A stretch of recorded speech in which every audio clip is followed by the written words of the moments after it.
बिस्मिल्लाहिर्रहमानिर्रहीम। अस्सलाम वालेकुम। वेलकम बैक टू स्पेशल खाने। तो जी आज हम बनाएंगे गर्मियों की एक ख़ास रेसिपी, यानी कि आम का मुरब्बा। कच्चे आम या कच्ची कैरियों का सीज़न बहुत ही शॉर्ट टाइम के लिए आता है। इनका सीज़न ख़त्म होने से पहले ही मार्केट से ये ज़बरदस्त सी कैरियाँ ख़रीदें और ये मुरब्बा बना लें। और आज की ये मेरी वीडियो देखने के बाद ये गारंटी है कि आप एक बार ये मुरब्बा बनाकर पूरा साल के लिए भी स्टोर करके रखेंगे ना, तो ये ख़राब नहीं होगा। वैसे तो ये एक क्विक एंड इजी रेसिपी है।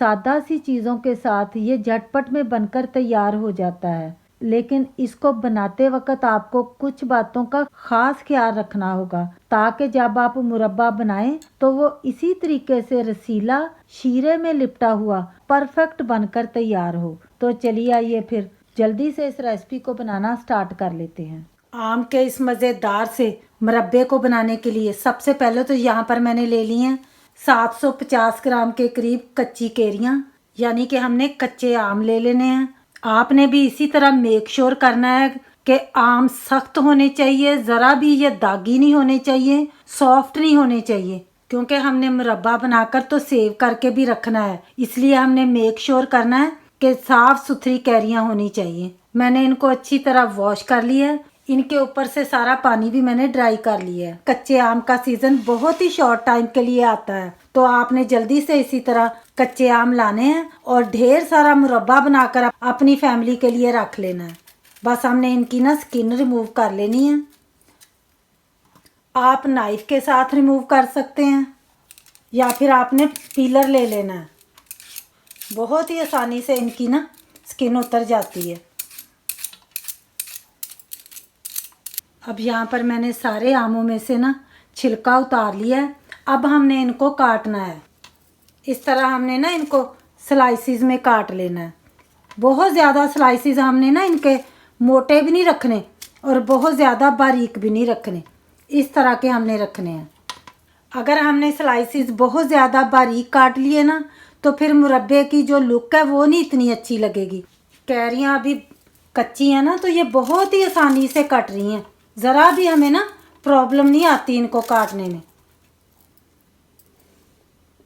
अब यहाँ पर मैंने सारी कैरियों को ना स्लाइसिस में काट लिया है। कैरियाँ हमने 750 ग्राम ली थी ना।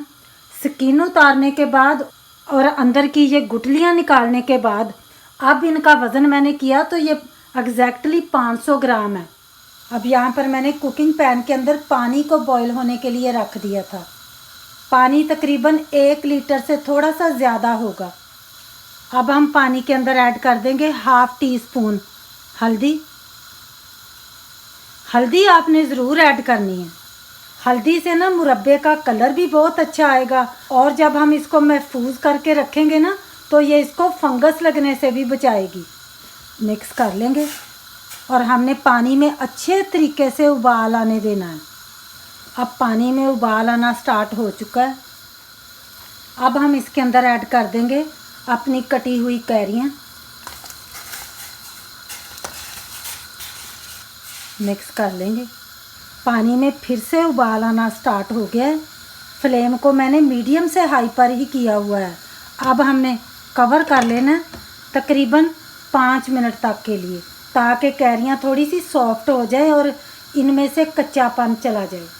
अब कैरियों को पानी में उबलते हुए तकरीबन 5 मिनट हो चुके हैं।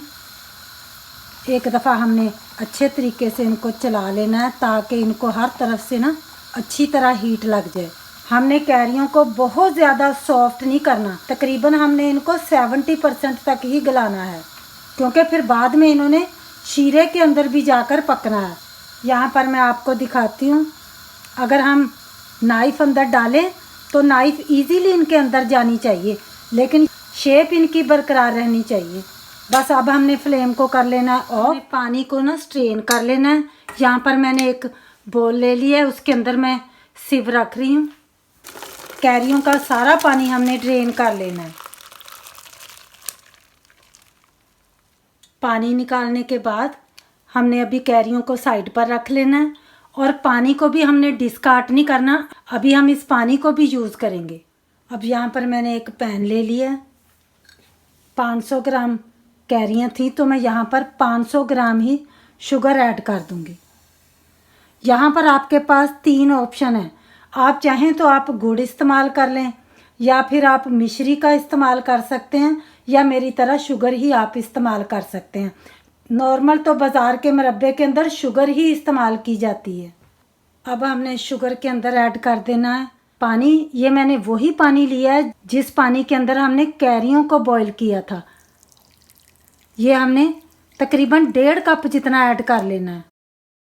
अब मैंने फ्लेम को ऑन कर लिया है मीडियम पर। जब हम कैरियों वाला पानी इस्तेमाल करते हैं ना तो इसके साथ मुरब्बे का टेस्ट बहुत ज़्यादा नाइस आता है और वैसे भी न्यूट्रिशन कैरियों के अंदर से ज़ाया नहीं होते। अच्छी तरह हमने मिक्स करना है। हमने एक किस्म की एक चाशनी तैयार कर लेनी है। अब यहाँ पर मेरे पास है सॉल्ट, ये मैंने 1 चुटकी जितना लिया है, ये हमने ऐड कर देना है चाशनी के अंदर। अगर हम सॉल्ट नहीं ना ऐड करते तो फिर थोड़ा सा ही मुरब्बा खाएं तो दिल भर सा जाता है। सॉल्ट ऐड करने से ना ऐसा कुछ नहीं होगा, मज़े ले लेकर आप खाएंगे इंशाल्लाह। मिक्स करते जाएंगे। अब ये देखें उबाल आना स्टार्ट हो गया। बस इसी तरह हमने चाशनी को पकाते जाना है। बस हमने हल्की सी ना चाशनी के अंदर एक तार सी बनने का वेट करना है। अब मैंने शीरे को टोटल 5 से 6 मिनट तक पका लिया है। अब इसका जो पानी हमने डाला था ना वो भी रिड्यूस होना स्टार्ट हो गया। कलर भी इसने स्लाइटली चेंज कर दिया, चाशनी की फॉर्म में ये आ चुका है। अब मैं आपको इसको चेक करके भी दिखा देती हूँ। हल्की सी अगर आपको लगे ना कि तार सी बनना स्टार्ट हो गई, ये देखें इस तरह की तार सी अगर बनना स्टार्ट हो गई है ना, इसका मतलब है हमारी चाशनी रेडी हो चुकी है मुरब्बे के लिए। इससे ज़्यादा हमने चाशनी को गाढ़ा नहीं करना। अब हम इसके अंदर ऐड कर देंगे ये जो कैरियाँ हमने बॉईल करके रखी थी ना, इनको हमने ऐड कर देना। अब हम इसके अंदर ऐड कर देंगे सब्ज़ इलायचियाँ। ये मैंने 4 से 5 सब्ज़ इलायचियाँ लेकर तो हल्की सी उनको चोट लगा दी है। और साथ ही हम ऐड कर देंगे 1 टुकड़ा आधे इंच के करीब होगा दालचीनी का, यानी कि सिनेमन स्टिक का, ये भी हमने ऐड कर देना। इसकी खुशबू भी मुरब्बे के टेस्ट को 4 चांद लगा देती है। मिक्स कर लेंगे। यहाँ पर मेरे पास हैं थोड़े से धागे केसर के, यानी कि ज़ाफ़रान के, इनको हमने ऐड कर देना। इनके साथ भी मुरब्बे के अंदर बहुत अच्छी खुशबू आती है।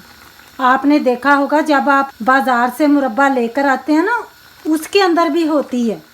अब यहाँ पर मेरे पास हाफ़ लेमन है, इसका भी हमने जूस निकाल कर तो ऐड कर देना है। फ्रेश लेमन लीजिएगा, अगर छोटा सा लेमन है तो आपने पूरा 1 डाल लेना। लेमन जूस ऐड करने से ना मुरब्बे को हम जितनी देर मर्ज़ी रखेंगे ना तो वो ख़राब नहीं होता, चाशनी के अंदर क्रिस्टल नहीं बनते। लेमन प्रिजर्व भी करेगा मुरब्बे को। बस अब इसके अंदर हमने और कोई चीज़ नहीं ऐड करनी।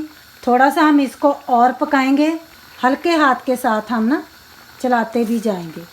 ये जो आप फ्लफ सी देख रहे हैं ना, जैसे जैसे चाशनी गाढ़ी होती जाएगी ना ये डिसअपियर हो जाएगी। अब चाशनी फिर से गाढ़ी होना स्टार्ट हो गई है। इस बार हमने चाशनी में ना एक तार नहीं बनने देनी, उससे पहले ही हमने फ्लेम को ऑफ करना है। अभी मुरब्बे को पकते हुए तकरीबन 7 मिनट तक हो गए हैं। ये देखें इसके अंदर जो चाशनी है वो फिर से गाढ़ी हो गई है, हनी की तरह की ना दिखने में लग रही है। ये देखें स्टिकी सी होगी, लेकिन इसके अंदर ना तार नहीं बन रही।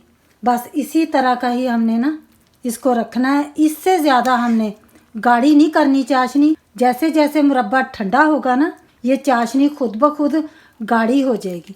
तो अभी हमने फ्लेम को कर लेना है ऑफ और इसको हमने पैन के अंदर ही छोड़ देना है ताकि अच्छी तरह ना ये मुरब्बा ठंडा हो जाए।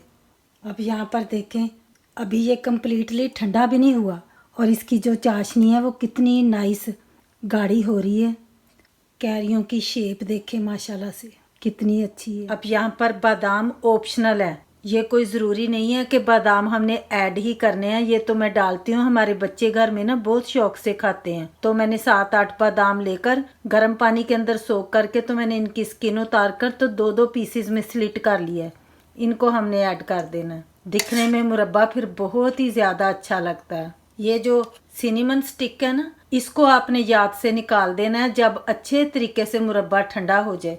क्योंकि नहीं तो फिर इसके अंदर से स्ट्रॉन्ग खुशबू आती जाती है जो मुरब्बे में टू मच हो जाती है। बस इसको हमने पकाना है, ठंडा होने के बाद निकाल देना। इतनी ही इसकी खुशबू इनफ रहती है मुरब्बे के अंदर।